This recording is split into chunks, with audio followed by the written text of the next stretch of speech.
నిన్న జరిగినటువంటి బస్సు ప్రమాదం 19 కుటుంబాలను కూడా రోడ్డు మీద పడేసింది. దీనికి కారణం ఎవరు అంటూ కూడా పార్టీలు ఒకరిపై ఒకరు కూడా నిందలు వేసుకుంటున్నటువంటి సిచ్యువేషన్ ఉంది. ఇదే విషయం మీద మనతో మాట్లాడడానికి లోకల్ ఎంపీ కొండ విశ్వేశ్వరరెడ్డి గారు ఒకసారి ఆయనతో మాట్లాడించేటువంటి ప్రయత్నం చేద్దాం.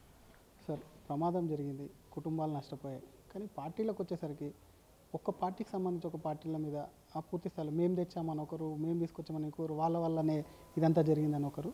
మీరేం చెప్తారు సార్? ఒక సిట్టింగ్ ఎంపీ, గతంలో కూడా మీరు లెటర్ రాసినామంటారు, ఏం చెప్తారు సార్? మొట్టమొదలు చనిపోయిన వారి కుటుంబ సభ్యులందరికీ కూడా ప్రగాఢ సానుభూతి తెలుస్తున్నాను.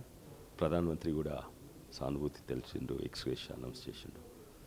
కానీ ఆ పొరపాటు కేవలం డ్రైవర్ది కాదు, తప్పులు ఎంతోమందిది ఉన్నది. ఇది వెనకటి నిజాం జమానాల రిజ్ లైన్ రోడ్లు, అంటే బ్రిడ్జ్లు లేని కల్వర్ట్ లేని రోడ్, అంటే వాగులుంటే వాగులను తప్పించుకుంటా వంకర తింకర పోయే రోడ్లు. అది ఆ రోజులలో కట్టిండ్రు. ఆ రోజులలో ఎండాకాలంలో హాలిడేస్కి పోయేది అనంతగిరి గుట్టలకు నిజాం సర్కార్ కట్టిండ్రు. స్వాతంత్రం వచ్చినాక అదే వంకర తింకర రోడ్డు. వెనకట పెద్ద యాక్సిడెంట్స్ కాకుండా, ఎందుకంటే బండ్లు 30 కిలోమీటర్ 40 కిలోమీటర్ల టాంగాలలో పోయేది. ఇప్పుడు వేగమైన బండ్లు వచ్చినాయి, మోటార్ సైకిల్లే 100 కిలోమీటర్లు, కార్లు 150 కిలోమీటర్లు, బస్సులే 100 కిలోమీటర్లు పోతున్నాయి, ట్రక్లు పోతున్నాయి. ఇప్పుడు యాక్సిడెంట్ విపరీతంగా, ఇప్పుడు కాదు, లాస్ట్ 15 ఏళ్ళ ఫస్ట్ టైం ఎంపీ ఉన్నప్పటికంటే ముందు నుంచి 15-20 ఏళ్ళ సంది. అయితే నేను ఎంపీ కాగానే చెప్పినేదంటే ఈ రోడ్లు చక్కగా చేయాలని. కానీ 2014 14 సంది చెప్తానే ఉన్నా, జియో ట్రిప్ లోన్ గురించి, దీని గురించి చెప్తానే ఉన్నాను, కాలేదు. అప్పుడు నేను ఎంపీ ఉన్నప్పుడు నితిన్ గడ్కరీ గారు అన్ని మొత్తం దేశంలో హైవేలు ఎక్కువ చేస్తున్నారు.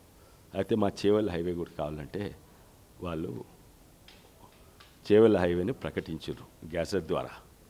2016 నేను టీఆర్ఎస్లో ఉన్నా, కానీ నితిన్ గడ్కరీ గారిని అడిగినాను. అయితే టీఆర్ఎస్ ప్రభుత్వం చేసింది, కేంద్ర ప్రభుత్వం చేసింది హైవే 2016లో. ఇదే కాక ఇంకా 8 హైవేలు శాంక్షన్ చేసింది. ఈ 8లో అన్నీ అయిపోయినాయి, కానీ ఇది మాత్రం 9వది ఇప్పటి వరకు కాలేదు. ఎందుకు? అది ఎవరి నిర్లక్ష్యం? కేంద్ర ప్రభుత్వందా, రాష్ట్ర ప్రభుత్వం? కేంద్ర ప్రభుత్వం అప్పుడు బీజేపీ ఉండే, ఇక్కడ రాష్ట్ర ప్రభుత్వం టీఆర్ఎస్, ఇప్పుడు బీఆర్ఎస్ అయిపోయింది. అది ఆ పార్టీ వాళ్ళ పాత్ర. కేంద్ర ప్రభుత్వం నిధులు ఇస్తుంది దేని కొరకు? రోడ్డు కడుతందుకు కట్టిస్తుంది వాళ్ళే, కానీ ల్యాండ్ ఎక్విజిషన్, భూస్వీకరణ కొరకు నిధులు ఇస్తుంది. అయితే వెడల్పు చేయాలనో లేకుంటే ఎక్కడైనా కొనాలంటే. అయితే రాష్ట్ర ప్రభుత్వం ఇది 2017లో కేటాయించింది. ఏది? అగ్రిమెంట్ ద్వారా ల్యాండ్ ఎక్విజిషన్ కొరకు పైసలు శాంక్షన్ చేసింది రాష్ట్ర ప్రభుత్వం, కేంద్ర ప్రభుత్వం, నితిన్ గడ్కరీ గారు 2017లో. కానీ 5 ఏళ్ళు ఆగిండ్రు బీఆర్ఎస్ టీఆర్ఎస్ వాళ్ళు. 5 ఏళ్ళు. ఎప్పుడు అక్విజిషన్? 2022లో మొదలుపెట్టిండ్రు. 5 ఏళ్ళు ఏం చేసిండ్రు? 5 ఏళ్ళు ఏం చేసిండ్రు? డీలే చేసిండ్రు. ఎందుకు? ఎందుకంటే వాళ్ళు చేవెళ్ళ ప్రాంతం చూస్తే చేవెళ్ళ ప్రజలు కనబడదు, చేవెళ్ళ రియల్ ఎస్టేట్ కనబడుతుంది. ఈ రియల్ ఎస్టేట్లు కొనాలి, ఇవన్నీ చేయాలి. ఇంకోటి నేను అప్పుడే చెప్పిన, నితిన్ గడ్కరీ చెప్పిన, ఈ రాష్ట్ర ప్రభుత్వం చేసిన అక్విజిషన్ చేస్తే చక్కగా చేయండి. ఇది వంకర తింకర హైవే. వంకర తింకర హైవేలో తప్పనిసరి యాక్సిడెంట్ అయితే చక్కగా చేయరు. కానీ వీళ్ళు ఏం చేసిండ్రు? ఆ వంకర తింకర హైవే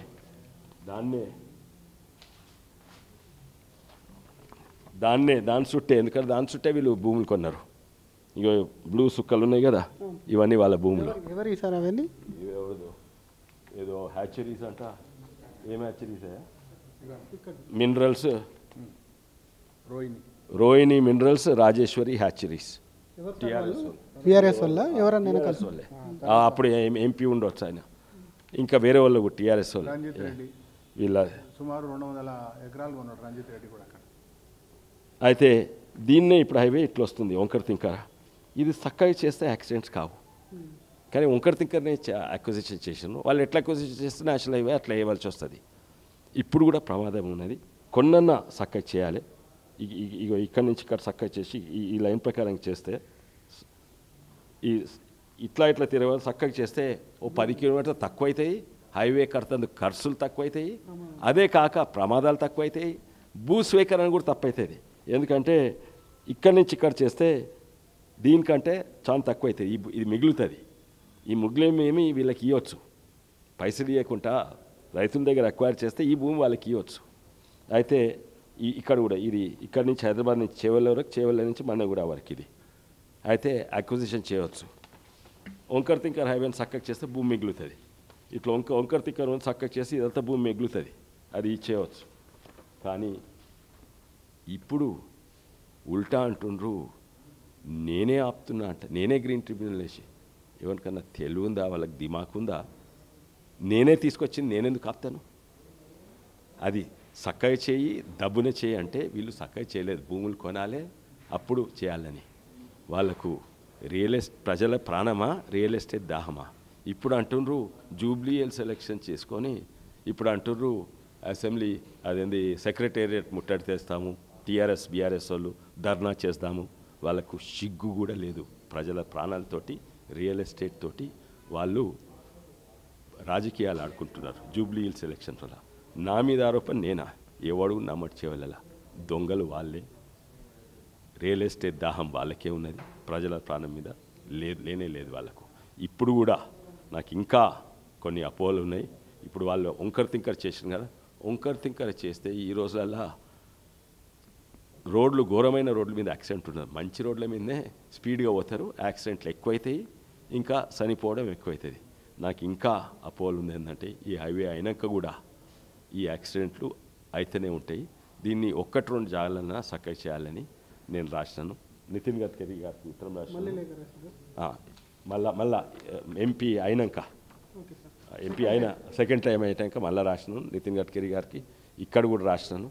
అయితే ఇప్పుడన్నా వాళ్ళు అన్నారు ఏంటంటే, మేమేం చేయలేము, ఎందుకంటే వాళ్ళు ఇట్లా అక్వైర్ చేస్తే రోడ్డు అట్లనే చేయాలి, వాళ్ళు ఇట్లా అక్వైర్ చేయమని చేస్తాము. ఇప్పుడు కూడా ఇప్పుడు హైవే నేను ఒత్తిడి పెట్టినాను. ఏడాది కిందనే మొదలైంది. గ్రీన్ ట్రిబ్యునల్ ఇప్పుడే మొన్న పోయిన వారమే కేసు వాళ్ళు కొట్టేసిండ్రు. ఎవరు సార్ వెళ్ళిన వాళ్ళు ఎవరు? ఎందుకంటే లోకల్ ప్రాంతం ఎవరు, వాళ్ళు ఎవరు వెనకాల? ఎందుకంటే వాళ్ళకి ఏం సంబంధం? వాళ్ళకి ఈ ప్రాంతంతో సంబంధం లేదు. తమిళనాడు వాళ్ళు, హైదరాబాద్, ఇంకెక్కడనో ఆంధ్ర అండ్ తమిళనాడు వాళ్ళు, చేవెళ్ళ వాళ్లకు మా చేవెళ్ళ మర్రి చెట్ల మీద ప్రేమ అన్నట. మా చేవెళ్ళకి ప్రేమ లేదా? మా మర్రి చెట్లు మేము చిన్న ఉన్నప్పుడు చూస్తుంటాం, దాని మీద ఆడుకునేది, ఊడుల మీద ఊగేది. మాకు లేదా? ఇంకోటి మర్రి చెట్టు ట్రాన్స్ప్లాంట్ చేయవచ్చు. అయితే వీళ్ళు ఏమైందా, యాక్టివిస్ట్ అనమాట. బుర్ర లేని, చదువు ఎక్కువవుతుంది, బుర్ర తక్కువవుతుంది. అండ్ వాళ్ళు ఏంటంటే ఏదైనా డెవలప్మెంట్ దేశంలో ఎక్కడన్నా నార్త్ వెస్ట్ ఏమైనా బ్రిడ్జ్ కడుతుంటే ఆపాలే, చైనాకి అగేన్స్ట్ డ్యామ్ కడుతుంటే ఆపాలే, ఓ హైవే వస్తుంటే ఆపాలే. దేశం అభివృద్ధి కావద్దు. వీళ్ళు లెఫ్ట్ యాక్టివిస్ట్, ఈ ఇంటెలెక్చువల్సా, లూటన్సా ఏమేమో అంటారు వాళ్ళను. సో అటువంటి వాళ్ళు కేసు వేసిండ్రు. వాళ్ళకు కూడా చెప్పిన, నాకు కూడా ఉన్నది బ్యానియన్ ట్రీస్, మన మర్రి చెట్ల మీద ప్రేమ. ఇంకోటి చక్కగా వేస్తే పోతుంది, చక్కగా వేస్తే బ్యానియన్ ట్రీస్ పోవు. వంకర తిక్కర దాని ఇటుపక్క అటుపక్క ఉన్నాయి, ఉన్న రోడ్ వెంబడే ఉన్నాయి చెట్లు, రోడ్ ఎన్నుకుంటాయి. చక్కగా వేస్తే ఉన్నాయి, చాలా తక్కువ పోతాయి. ఆ పోయినాయి కూడా పక్కకు ట్రాన్స్ప్లాంట్ లేదు, ట్రాన్స్ప్లాంట్ చేసిండ్రు అని అంటున్నారు సార్. చేసిండ్రు, కొన్ని చేసిండ్రు, ఇంకా చేస్తూ ఉన్నారు. ఎందుకంటే ఇప్పుడు ఏం చేస్తున్నారంటే, ఏడాది అయింది పని మొదలుపెట్టి. ఇక్కడ ఉదాహరణంగా చేవెళ్ళ బైపాస్ ఉన్నది, అది కొత్త రోడ్ అనమాట. చేవెళ్ళ టౌన్ చుట్టూ వేస్తున్నారు, అది కొత్త రోడ్. ఆడ బ్యానియన్ ట్రీస్ లేవు, ఆడ పని ఆల్రెడీ మొదలైంది. మోయినాబాద్ దగ్గర మోయినాబాద్ బైపాస్, అన్ని బైపాస్లు మొదలైనాయి ఆల్రెడీ. ఆ బైపాస్లు అయితే ఇంకా 6 నెలలు కంప్లీట్ అవుతాయి. కానీ ఈ రోడ్డు ఇంకా 1.5 కంప్లీట్ అవుతుంది. కానీ కంప్లీట్ కాకముందు 1-2 కర్వ్స్ అనే చక్కగా చేయాలని నా విజ్ఞప్తి. మరొక పక్క మీ మీద, ఎందుకంటే మాజీ మంత్రి, ఆ జిల్లాకు సంబంధించిన మాజీ మంత్రి మాట్లాడుతూ, నేనే భూసేకరణ కోసం కానివ్వండి, అటు రోడ్డు అనుమతులకు కేంద్రం మీద కొంత ఒత్తిడి తీసుకొచ్చి ఇక్కడ ప్రభుత్వంలో ఉంటే భూసేకరణ అనుమతులు తీసుకొచ్చి నాలోపి ప్రభుత్వం మారింది అని అంటుంది. ఆమె ఏ ప్రభుత్వంలో ఉండే? ఏ ప్రభుత్వం వచ్చినప్పుడు ఆమె టీఆర్ఎస్లో లేకుండే, ఆమె కాంగ్రెస్లో ఉండే. ఓడిపోయినా కాంగ్రెస్ ఉండే, ఆమె టీఆర్ఎస్ లేకుండే కాంగ్రెస్ ఉండే. ఆమె ఇచ్చింది ఎవరు? బీజేపీ ప్రభుత్వం. ఆమె పార్లమెంట్లో అడుగు పెట్టలేదు. ఇంగ్లీష్లో అడిగిందా, తెలుగులో అడిగిందా, దేంట్లో అడిగింది తెలుసుకోండి. ఎవరితో మాట్లాడింది? హిందీలో మాట్లాడిందా? ఎవరితోటి అడిగింది? ఏ ఉత్తరం మీద రాసింది? ఉత్తరం ఉన్నదా? చూపెట్టమను. నా దగ్గర ఉన్నాయి ఉత్తరాలు. నేను దీని మీద చేసిన 5-6 ఏళ్ళ కింద వీడియో కూడా తీసిన, 4 ఏళ్ళ కింద అది పబ్లిష్ కూడా చేసిన, మీ అందరికి ఇచ్చిన. దీని గురించి ఈయన రామ్మోహన్ రెడ్డి అంటే నేను తెచ్చిన. అది ఏది బేగానా షాదీమే అబ్దుల్లా దివానా, ఎవరో తెచ్చిన దాన్ని నేను వాళ్ళకి సంబరం అంట. అవును, వాళ్ళు తెచ్చిన అని ఆ నేవల్ రడార్ స్టేషన్ వాళ్ళు తెచ్చిందంట. అరే ఎవరు తెచ్చిన వాళ్ళకి గౌరవం ఇవ్వండి. ఇచ్చింది నితిన్ గడ్కరీ గారు, ఇచ్చింది కేంద్ర ప్రభుత్వం. భూస్వీకరణ మీరు తప్పు అంగీకరించండి, తప్పైంది. ఇప్పుడన్నా ప్రజల ప్రాణాలను దృష్టిలో పెట్టుకొని కొంత తప్పులు సరిదిద్దుకోండి, కరెక్ట్గా మాట్లాడండి, మనం కలిసి పనిచేద్దాం. ఇప్పుడు కూడా ప్రమాదం ఉంది. నేను సవితా ఇంద్రారెడ్డి గారికి చెప్తాను, మహేందర్ రెడ్డి గారికి, రత్నం గారికి, రామ్మోహన్ రెడ్డి గారికి, ప్రసాద్ గారికి నేను చెప్తాను. చెప్పినా కూడా కలిసి పనిచేద్దాం, ప్రజలకు మంచి చేద్దాం. ఇప్పుడన్నా అప్పుడు మీకు క్రెడిట్ వస్తుంది. ఏం చేయకుండా అది భూస్వీకరణ చేయకుండా ఇప్పుడు మీరు టీఆర్ఎస్ ఉన్నారు. ఇప్పుడు 2023-24 లాస్ట్ మినిట్ టీఆర్ఎస్ ఉన్నది. అయితే ఆమె చేసింది కాదు, ఎవ్వరేం చేయలేదు. ఇది కేవలం కేంద్ర ప్రభుత్వం వల్లే. అప్పుడు నేను ఎంపీగా లోపట ఉంటుంది. నేను, జితేందర్ రెడ్డి గారు, బుర్ర నర్సయ్య గౌడ్ గారు, వాళ్ళందరిని అడగండి. మేము తెలంగాణ ఎంపీలం ఉంటుంది, టీఆర్ఎస్నే ఉంటుంది. మేము అప్పుడు టీఆర్ఎస్లో నిధులన్నీ కాళేశ్వరం పోయినాయి, మా చేవలకు నిధులు లేవు, అయితే చేయలేరు. అయితే మేము అడిగినాము, దేశవ్యాప్తంగా ఇస్తున్నారు. జితేందర్ రెడ్డి గారు వాళ్ళ ప్రాంతంలో అడిగాను, నర్సయ్య గారు వాళ్ళ ప్రాంతంలో అడిగాను, నేను చేవలకు అడిగిన. నేను ఒక్కనే అడిగినాను, అక్కడ పార్లమెంట్లో అడిగినాము, రాసి ఇచ్చిండ్రు 9 ఇచ్చిండ్రు, కానీ చేవలే మాత్రం కాలేదు. ఇది ఇంకా వచ్చిన నుంచి ఏమన్నా ముందడుగేసింది సార్? ఈ ప్రభుత్వాన్ని ఏం కోరుతారు? ఎందుకంటే ఇప్పుడు ఉన్నటువంటి వాస్తవంగా కాంగ్రెస్ వాళ్ళు ఆ రాహుల్ గాంధీ పిచ్చోడు ఉండొచ్చు, దేశానికి విరుద్ధంగా ఈడ ఎలక్షన్స్ అవుతుంటే ఎక్కడనో అమెరికాలో, కొలంబియాలో, మలేషియాలో తిరుగుతాడు. ఇవన్నీ వాళ్ళకు ఆయన మీద రెస్పెక్ట్ అందరికీ పోయింది, కాంగ్రెస్ ఎంపీలకు కూడా పోయింది. కానీ వాస్తవంగా కాంగ్రెస్ పార్టీ మాకు వ్యతిరేకంగానే, కానీ దీంట్లో ఈ ప్రభుత్వం ఏం చేయగలగదు. ఎందుకంటే ఇది నేషనల్ హైవే, భూస్వీకరణ ఆల్రెడీ అయింది. ఇప్పుడు చేయవచ్చు. ఇప్పుడు ఏం చేయవచ్చు అంటే ఇప్పుడు కూడా వంకర్ తింకర్ హైవే ఉంది, 2-3 జాగాలు చక్కగా చేయండి, మీకు లాభం. ఎందుకంటే భూమి మిగులుతుంది. గుండ్రద్ది చక్కగా చేస్తే భూమి మిగులుతుంది. ఆ మిగిలిన భూమి రైతులకు ఇవ్వచ్చు, మీకు ఏమి ఖర్చు ఉండదు, ఏముండదు. అయితే నేను అక్కడ ప్రాంత ప్రజలు చాలామంది అన్నారు మళ్ళీ డీలే అవుతుంది. డీలే అయినా కూడా ప్రజల ప్రాణాలు దృష్టిలో పెట్టుకొని 2-3 జాగాలు, అంటే డీలే మొత్తం కాదు, ఇప్పుడు ఆల్రెడీ అవుతున్నది. ఇక్కడ చేవల బైపాస్లు అవుతున్నాయి. 1-2 జాగాల షాప్ కర్వ్ ఉంది. అది ప్రత్యేకంగా నేను ఎన్నోసార్లు నేషనల్ హైవేస్ అథారిటీస్ తోటి మీటింగ్ పెట్టి చెప్పిన, కనీసం ఈ షార్ప్ హైవేను చక్కగా చేయండి అని చెప్పినాను. అయితే ఇది ఉన్నది. నేను మళ్ళోసారి ఈ రాష్ట్ర ప్రభుత్వం అడుగుతా, పాత భూస్వీకరణది క్యాన్సిల్ చేసేయండి. కొత్తగా 2 జాగాల, ఈ ఆలూరు దగ్గర, తర్వాత అంగడి చిట్టంపల్లి కంటే ముందు, తర్వాత మన చేవల కంటే ముందు, అక్కడనైతే ప్రభుత్వం అదేంది కంచె ఉన్నది, ముడిమాల కంచె, ఆడేమి ప్రాబ్లం ఉండదు. ఓన్లీ కొంచెం 300 గజాలు ప్రైవేట్ది పోతుంది, కానీ మిగిలేదు ఎక్కువ.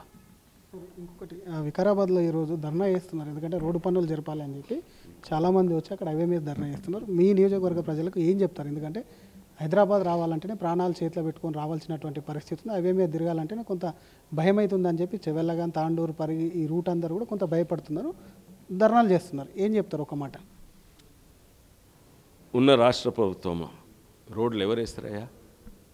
రోడ్స్ అండ్ హైవేస్, తర్వాత రోడ్స్ అండ్ బిల్డింగ్స్, తర్వాత పంచాయత్ రాజ్ మంత్రి డిపార్ట్మెంట్స్ కింద వస్తుంటాయి. ఇది రాష్ట్రంలో.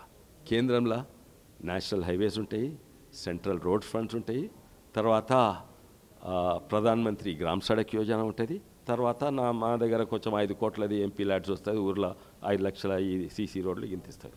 ఈ 5 పనులే అవుతున్నాయి. ఇప్పుడు రాష్ట్ర ప్రభుత్వం దగ్గర పైసలు లేవు, పాతోడు దోసుకపోయిండు, వీళ్ళ చేతిలో చిప్పబెట్టిండ్రు. వాళ్ళ 6 గ్యారెంటీలు అయితే లేవు, అవి చక్కగా అయితే లేవు, ఇక రోడ్లకైతే అసలే పైసలు లేవు వీళ్ళ దగ్గర. ఇప్పుడు అవుతున్న రోడ్లు అన్నీ కూడా మీరు చూడండి, వికారాబాద్లో అవుతున్నాయి అన్నాయి, ఇప్పుడు చేవెళ్ళలో అవుతున్నాయి, అన్నీ రోడ్లు సెంట్రల్ రోడ్ ఫండ్స్ ద్వారానే అవుతున్నాయి. నేషనల్ హైవే అవుతున్నది, ఎంపీ ల్యాడ్స్ అన్నిట్లో ఎక్కువ ఎంపీ ల్యాడ్స్ ఫండ్స్. నేను ఆర్టీఐ కూడా పెట్టినా. నేను అనుకుంటా భారతదేశంలో అన్నిట్లో ఎక్కువ నేనే ఇచ్చినాను. ఎందుకంటే ఎంపీ ల్యాడ్స్కు 5 కోట్లే ఉంటాయి, నేను 12 కోట్లు ఇచ్చిన. ఎట్లా ఇవ్వగలుగుతానంటే నేను అందరితోటి మంచి సంబంధాలు పెట్టుకుంటాను. కాంగ్రెస్ ప్రభుత్వంతో విజ్ఞప్తి చేసిన శ్రీధర్ బాబు గారితో ఏంటంటే నేను పనులు చేస్తున్నా మంచిదే. అయితే ఎంఎన్ఆర్ఈజీ ఫండ్స్లో మెటీరియల్ కాంపోనెంట్ ఉంటుంది, అది కేంద్రం నుంచే వస్తుంది. అది మీరు ఎమ్మెల్యేలకు ఇస్తారు. నాకు కూడా ఇంత ఇయ్యమంటే నాకు కూడా 2 కలిపి అది ఇది కలిపి చేస్తున్నాను. Almost 11-12 crores. ఈ రాష్ట్రంలో ఎవరు కూడా నాకంటే ఎక్కువ రోడ్స్ ఇవ్వలేదు. అది ముఖ్యంగా వికారాబాద్కే ఇచ్చినాను. వికారాబాద్ కలెక్టర్ కూడా బాగా సహకరించిండ్రు. అన్నిట్లో ఎక్కువ సీసీ రోడ్లు 200 సీసీ రోడ్లు ఇచ్చిన, అంటే చిన్నవి 5-5 లక్షలవి ఇట్లా. Thank you sir. ఇది అసలు ప్రమాదానికి సంబంధించి కూడా కారణం ఎవరైనా సరే కుటుంబాలు కూడా రోడ్డున పడ్డాయి కాబట్టి డెఫినెట్గా కూడా దానికి సంబంధించి బీఆర్ఎస్ తప్పిదమే, ఆ ప్రభుత్వం తప్పిదంతోనే ఇదంతా జరిగింది. కేంద్రంలో ఉన్న వాళ్ళు కాకుండా రాష్ట్రంలో ఉన్న వాళ్ళు ఏ విధంగా కూడా తీసుకొచ్చామని చెప్తారంటూ కూడా అటు బీఆర్ఎస్ గతంలో పనిచేసినటువంటి మాజీ మంత్రి ఎమ్మెల్యే సబితా ఇంద్రారెడ్డి పైన ఫైర్ అవుతున్నాయి. డెఫినెట్గా తొందరలోనే ఈ రోడ్డు కూడా పూర్తవుతుంది అని చెప్పి బీజేపీ ఎంపీ చేవెళ్ళ ఎంపీ కొండ విశ్వేశ్వరరెడ్డి ధీమా వ్యక్తం చేస్తున్నారు. కెమెరామెన్ గజబ్తో శ్రీధర్, RTV, హైదరాబాద్. అసలైన తొలి వెలుగు. ఫాలో వాట్సాప్ @తొలి వెలుగు official.